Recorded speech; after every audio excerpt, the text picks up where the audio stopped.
You can't have a consensus among ideological enemies.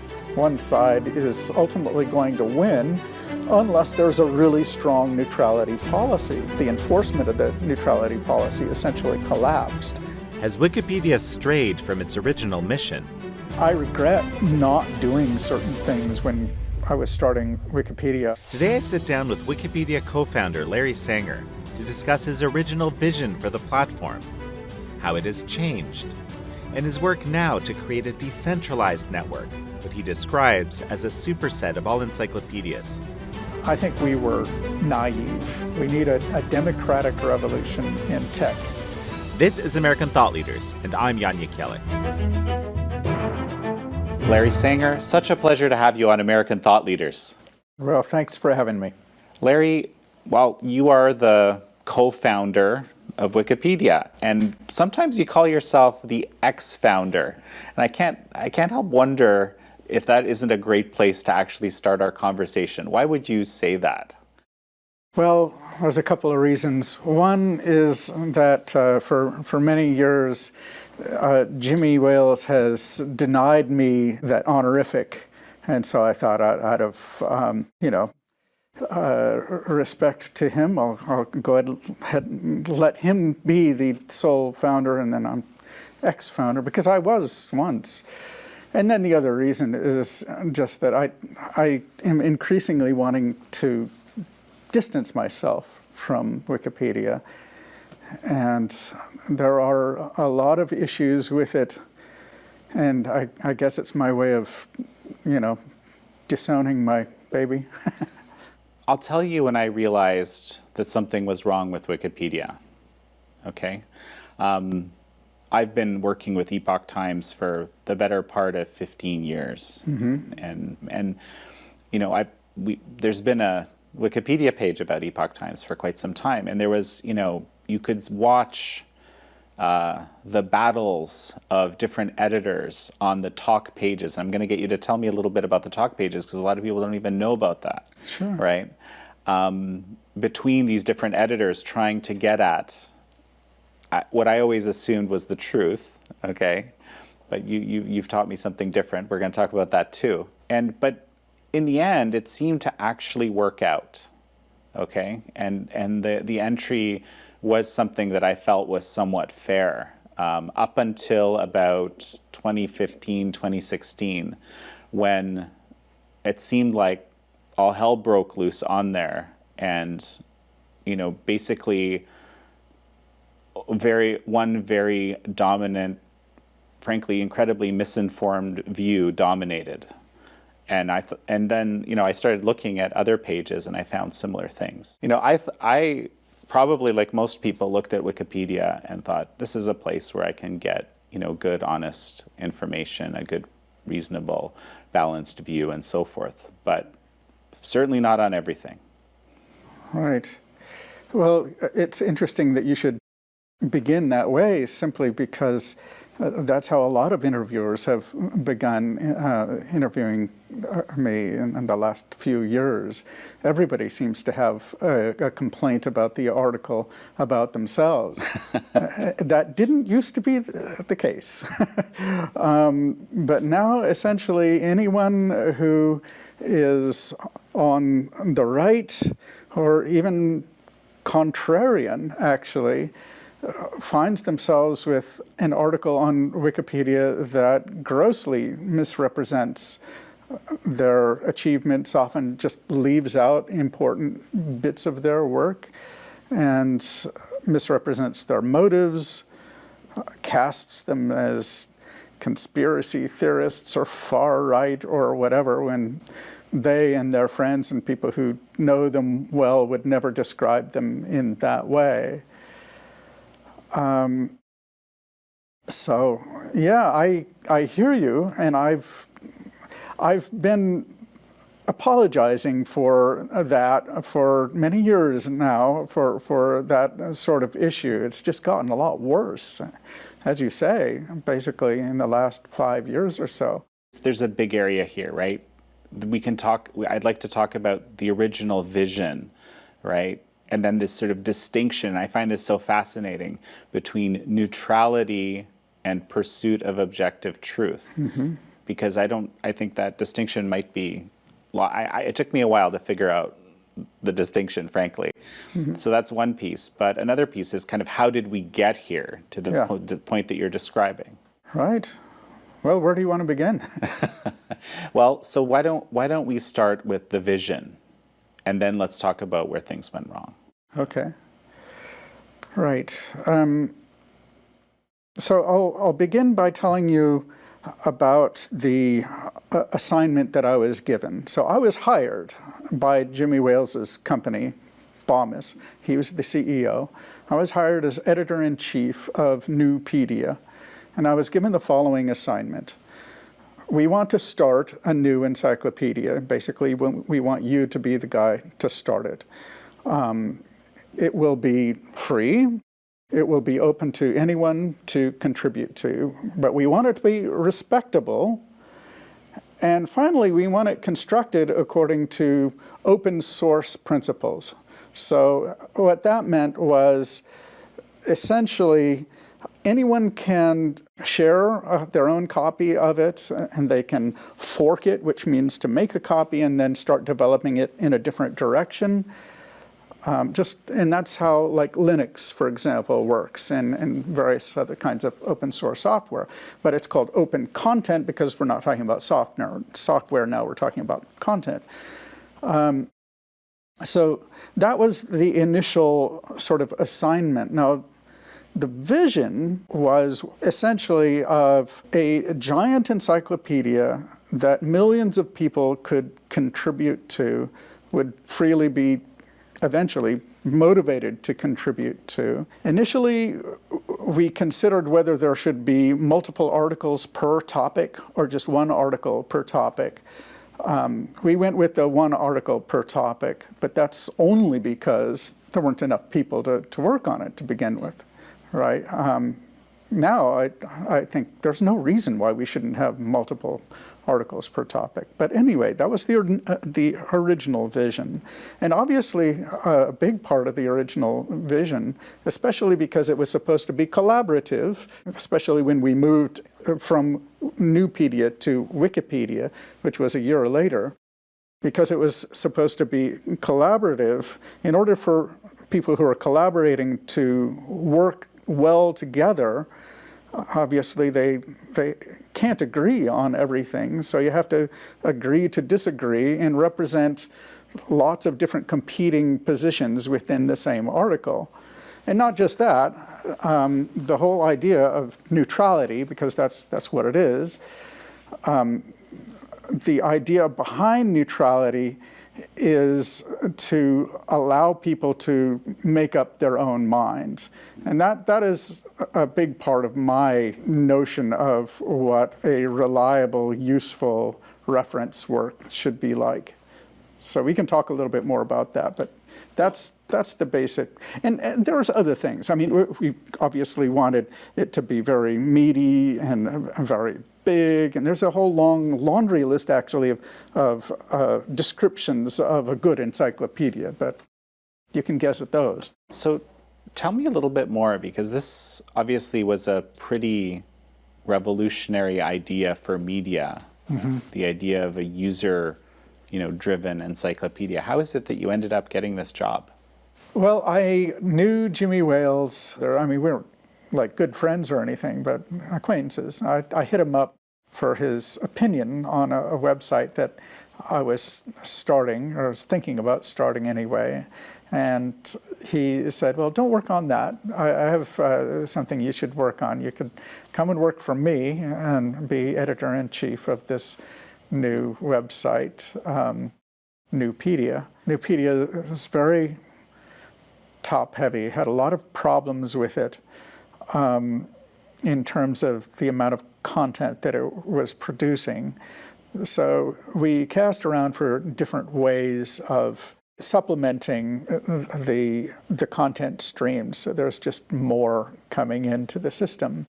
And all of the ideas that I was proposing required new programmers, and Jimmy Wales was typical tightwad CEO didn't want to spend any more money on that. So finally, over a Mexican dinner at a San Diego restaurant with another friend of mine, I learned about wikis.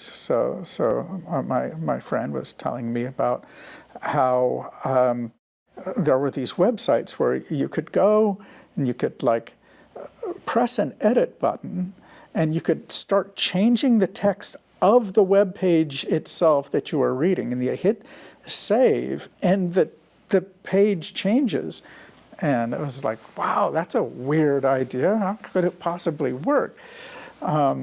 And he said, well, it's actually really robust because there are more people who want to keep the pages in good shape than who want to destroy them. So it's actually easy for the pages to get better and better. And I said, okay. I was willing to sort of trust him on that enough to give it a try.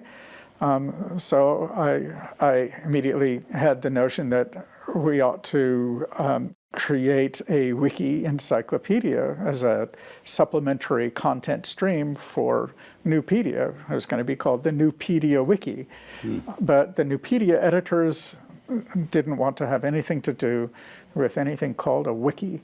And the whole idea that anybody could edit the site was just an obvious non-starter. It was just ridiculous because these are relatively straight-laced academics with very specific ideas about how intellectually credible work is produced. So we went ahead and made another website under a domain that I chose that was more devoted to intellectually incredible work. I'm being flippant here. But it actually ended up working quite well to, I think, the surprise of many people, including Jimmy Wales, actually, by the way. In the beginning, he wasn't that big of a fan of the idea, especially because it seemed to be putting off so many of the editors. And I was saying, no, we should really try this. I think it could really work, and it would actually have this ready stream of content that would go to Nupedia. Well, what happened was that the tail started wagging the dog. The Wikipedia quickly became much bigger than Nupedia, and Nupedia was unfortunately left to wither. I didn't have enough time to work on it, and Wikipedia needed all the time that I could give it, so it became my full-time job in the first year of Wikipedia. So let's talk about this neutrality, okay? Because I think I mentioned this when I was speaking earlier, that I just assumed I would come to Wikipedia and I could get the truth, right? And that's kind of what people expect they're getting from media to some extent. Maybe I'm wrong. I don't know. But when I remember reading when I saw some of your work, maybe a half year ago or before that. No, actually, in fact, the vision wasn't the objective truth. The vision was neutrality. Yeah. And that's different somehow. So explain that to me. Well, the difference between neutrality and objective truth as aims of pieces of writing is that the objective truth is generally something that people disagree about. I personally think there is an objective truth about any clearly defined question, right? And it would be absolutely wonderful to have a reference work that contained all and only objective truth. That would be fantastic. But the problem is that no two people will ever agree about what such a work should contain. Neutrality, on the other hand, is an attempt to explain all the different points of view on a subject with sufficient detail, with sufficient concern about the evidence and citations and the detail needed for a person to make up his own mind on any issues of controversy. So just imagine that you are a Wikipedia editor and you're looking at a mess of an article, you have the option of correcting it in a way so that it reflects what you think is the objective truth. Basically giving a catalog, essentially, but a well-ordered catalog of views. If you go with the first notion, you're going to anger a lot of people in your community if you have a very wide-ranging community, right? And you probably should, because you are presuming to decide the facts for them, right? Now, and that's a problem. The more that we write articles that tout a single point of view, the more that our writing resembles propaganda, especially to the people who don't have that point of view. The function of propaganda is to, as it were, beat people over the head, to get them to believe the way that you want them to believe. Not necessarily for good reasons, because good reasons are always informed by and often in response to other points of view, right? You can't ultimately have really good reasons to believe something if you haven't considered other points of view. So propaganda has the tendency of making people stupider and less objective. So if you want to approach a subject from an objective point of view, what you need is a neutral piece of writing. Well, okay, that's fascinating. And this is a great explanation that I think I'm going to be using myself.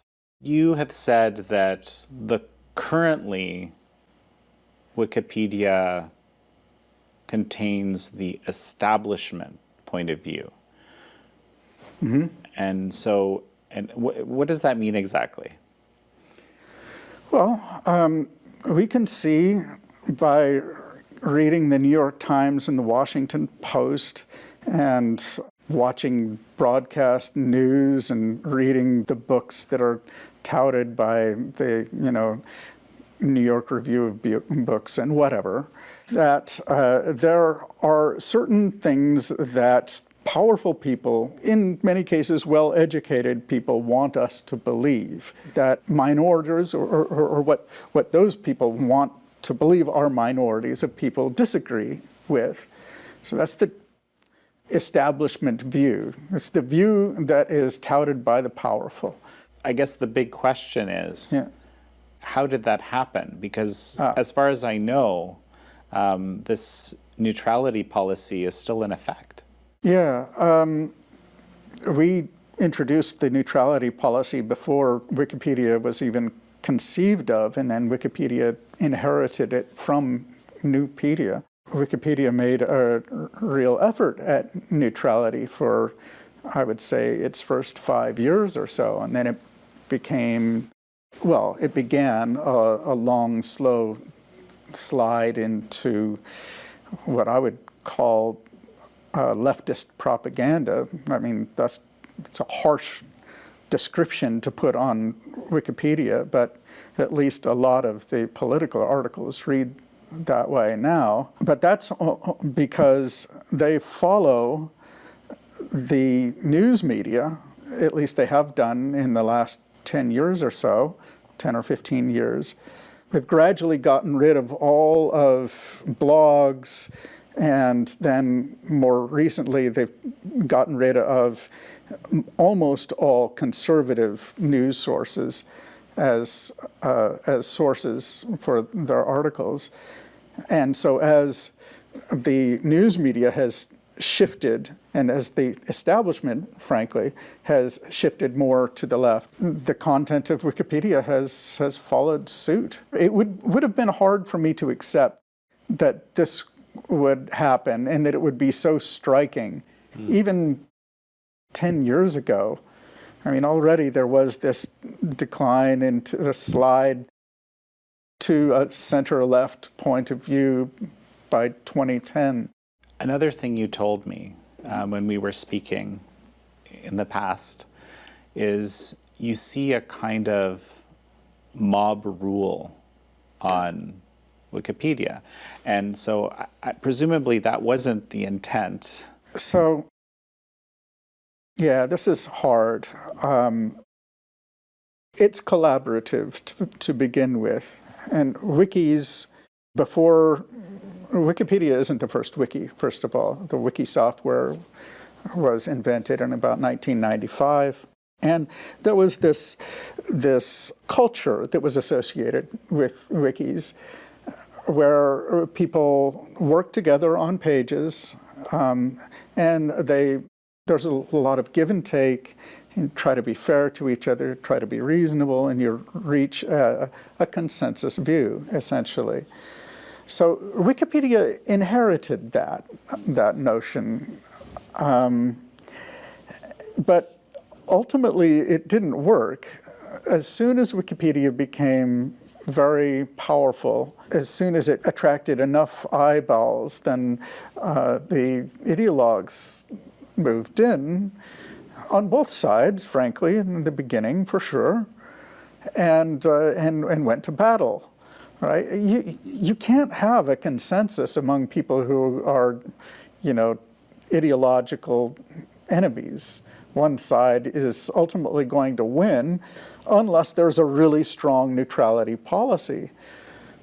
And ultimately what happened was the neutrality policy, that the enforcement of the neutrality policy essentially collapsed, and one side did win.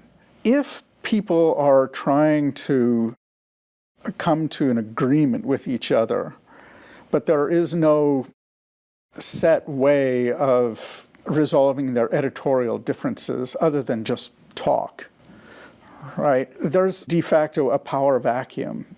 And what developed in the absence of any sort of established editorial apparatus, any sort of hierarchy, any sort of decision-making process of any sort, what happened was certain people gained more influence. They had more friends within the community, and a kind of behind-the-scenes game developed, and certain people just mastered the game better than others. They had more friends, they said the right things, and they were able to get more people on their side.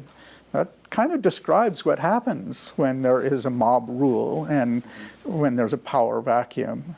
I think that's essentially what happened. But then it descended to even further an authoritarianism. It's not a free-for-all anymore. It used to be, right? Back in 2003, 2005, even as late as like 2009, on some pages anyway, it was kind of a free-for-all. You could go in and, just start shooting off your mouth, and people would engage in debate with you for days sometimes. It doesn't work that way anymore at all, for sure. If you just have the temerity to make a few small edits on certain popular articles that haven't been locked down completely, you can be, booted off the project entirely, in the wrong circumstances anyway, and people have complained to me about that happening. It's not a welcoming sort of place at all. I call that authoritarian, right? There are a few people who have administrative permissions in the system, and basically they use that to make sure that only the right sorts of people contribute to their articles. You have to agree with them, you have to butter them up, you have to say the right things, and toe the party line, essentially. Sometimes literally the Democratic Party line, but this, I have heard, applies just as well in other languages with other, political parties. So this is actually, people are actually reaching out to you to talk about these sorts of realities. Oh, all the time, all the time. I mean, I hear from people complaining about Wikipedia on a weekly basis, if not more often, and for over a period of years and years. You've outlined how important the media sources are to Wikipedia. Basically, any, I guess, fact or statement has to be supported by some source which is accepted in Wikipedia, right? And you said that if it's non-obvious, there's certain things you can say without a source, but yes.